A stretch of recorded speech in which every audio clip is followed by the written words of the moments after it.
Hi, for part 3 of the video, I just want to do 3 more problems. It won't take long. A rectangular tablecloth has an area of 80 square feet. The width is 5 feet shorter than the length. What are the length and the width of the tablecloth? And we should round to the nearest tenth of a foot. So we now have a rectangular tablecloth, so the right thing to do, of course, is to draw a rectangle. And it tells us the area is 80 square feet. So 80 feet squared is the total area. We know that the area of a rectangle is length times width, so that's the formula we're going to use. It says the width is 5 feet shorter than the length. So the width is equal to 5 feet less than the length. So we do the length minus 5, and the length we just call the length. So we're working with L minus 5 for the width, and we're working with L for the length. So I have 80 is my area, the length is L, and the width, instead of writing W, we're going to write L minus 5. So now we distribute. So I have 80 equals L squared minus 5L. Again, notice the square, which means we're dealing with a quadratic equation, which also tells me I need to get this equal to 0. To do that, I'm going to subtract 80 on both sides of the equation, and that's going to result in 0 on the left equals L squared minus 5L minus 80. I'll rewrite it up here. So our focus is factoring L squared minus 5L minus 80, or we could use the quadratic formula. So you can try for a few minutes to find values that multiply to be negative 80 and add to be negative 5, or you can simply jump right into the quadratic formula. If we do that, we know that A is 1 because that's the coefficient of L squared, B is negative 5, and C is negative 80. Remember, the formula is going to be L equals negative B plus or minus the square root of B squared minus 4 times A times C, all divided by 2A. And when I substitute in, I have negative of negative 5 for my B plus or minus the square root of negative 5 squared minus 4 times A is 1 times C is negative 80. All divided by 2 times 1. I continue to simplify, so this is L equals 5 plus or minus the square root of 25 plus, and then 4 times 80 gives me 320 over 2, which results in 5 plus or minus the square root of 345 divided by 2. Now, since it says I should round my answer to the nearest tenth of a foot, I'm not really concerned if this will simplify or not. What I'm really concerned about is just what the answer is. So I'm going to type this in my calculator. I'm going to type in 5 plus the square root of 345. I need parentheses or push equals after that, and then divide it by 2. And that's going to give me approximately 11.787, but if I round to the nearest tenth, that would be 11.8 feet is my length, okay? And it wants to know the length and the width. Now, remember, we've got two answers here, but if we calculate 5 minus the square root of 345 over 2, it's going to result in a negative number, and we're talking about length, so that answer is out. And to calculate the width, remember what we do is we go back and look at our width equation up here. It's L minus 5. So width is going to be 11.8 minus 5, which is going to result in 6.8 feet. So our length is 11.8 feet, and our width is 6.8 feet.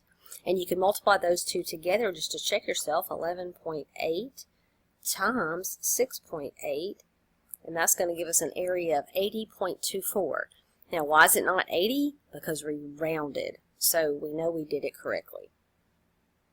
Okay, one more type of problem to go, and just two of these represented.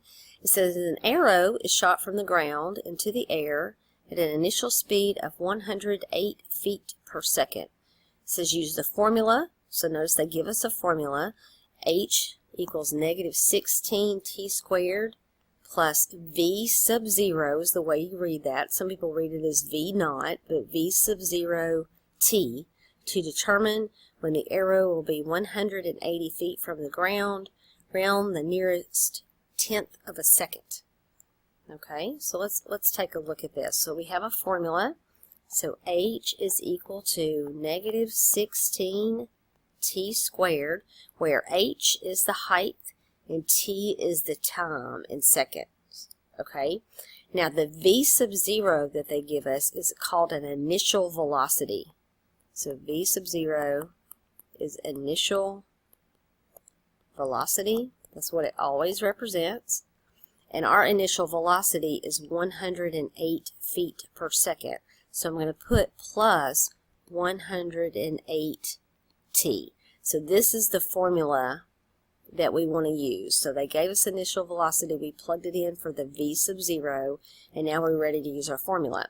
So notice it says to determine when the arrow will be 180 feet from the ground. So this is what we're trying to figure out, and that's a height. So when we plug back in, we're going to have 180 equals negative 16t squared plus 108t.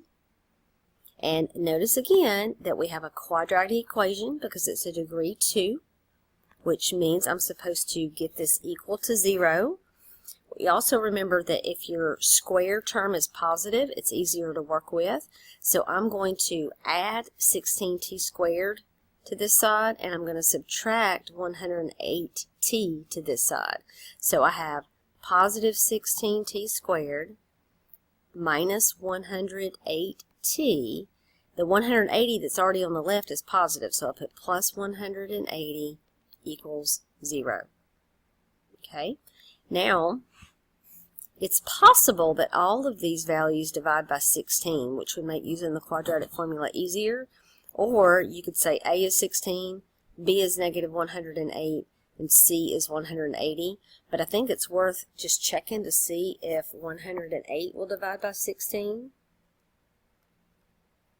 and it doesn't, so I'm not going to worry about reducing this. They might all divide by 4, but let's keep it simple and use A is 16, B is negative 108, and C is 180, keeping in mind that our values are going to be large.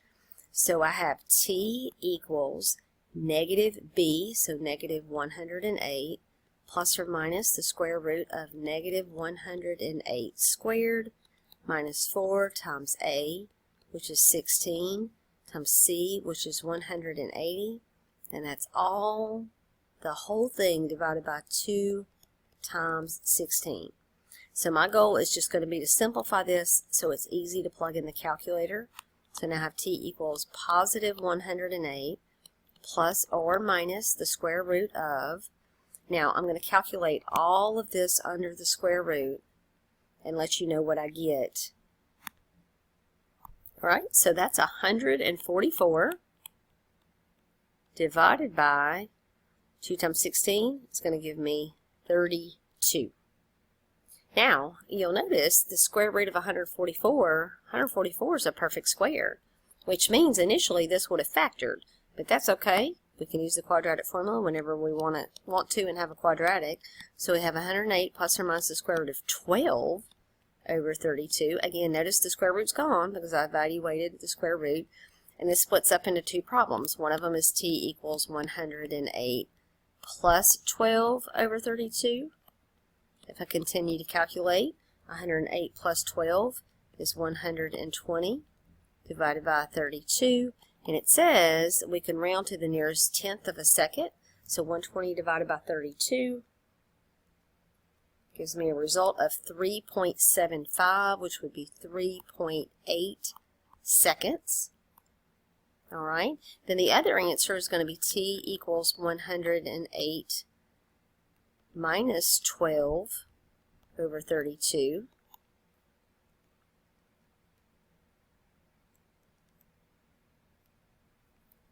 which is 96 over 32,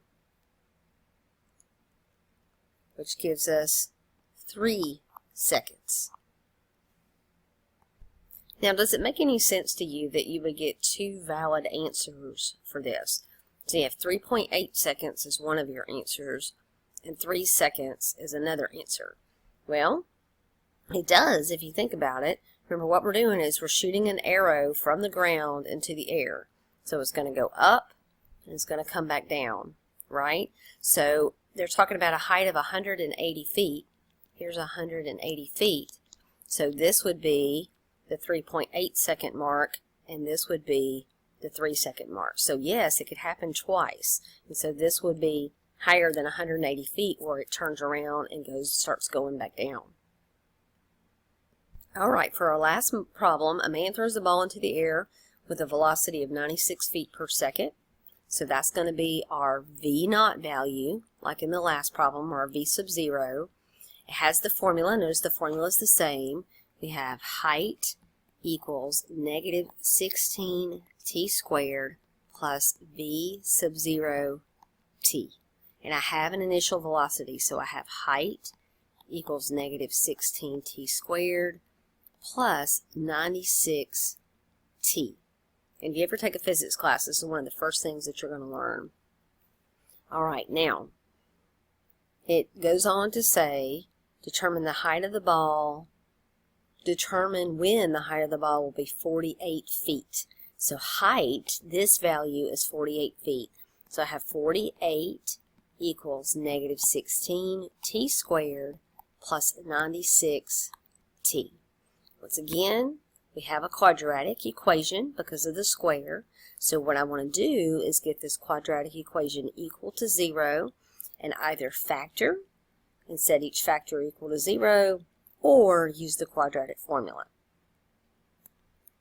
So I'm going to add the 16t squared to both sides of the equation, and I'm going to subtract 96t on both sides of the equation. So ultimately I'm going to end up with positive 16t squared minus 96t plus 48 equals 0. Now I'm certain that this will simplify. If you want, you can go ahead and substitute in the quadratic formula with A is 16, B is negative 96, and C is 48. Or you can factor this and make your numbers smaller and then plug those into the quadratic formula. Or potentially it could factor, but I don't know that I want to fool with that. We could see if 96 divides by 16. And it does, actually, so it may be worth factoring out the 16. That'll leave me with t squared minus 6t plus, 16 goes into 48 3 times, equals 0. But I do want to let you know it would have been perfectly fine to use A is 16, B is negative 96, and C is 48. But instead, I'm going to use A is 1, B is negative 6, and C is 3. And that's going to make my life a little easier calculating. So I have t equals, the formula, negative b plus or minus the square root of b squared minus 4ac, all divided by 2a.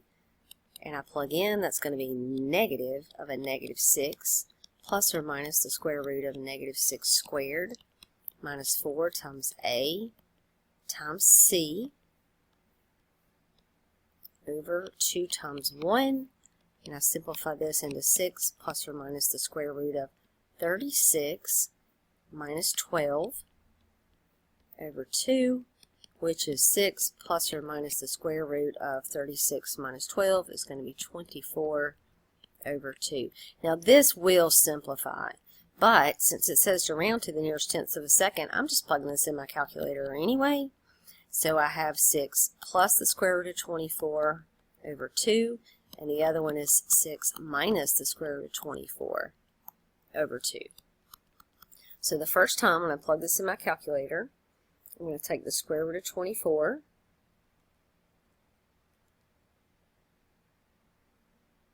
And then I'm going to add 6 to that. And then divide it by 2. And I get 5.449. It continues on. but the 1/10 of a second will give me 5.4 seconds. Now this one, I can't take the square root of 24 first because I'm doing 6 minus that value. So I'm going to do 6 minus.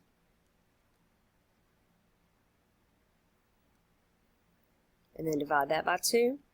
And I get another positive answer, which is t is equal to 0.5505.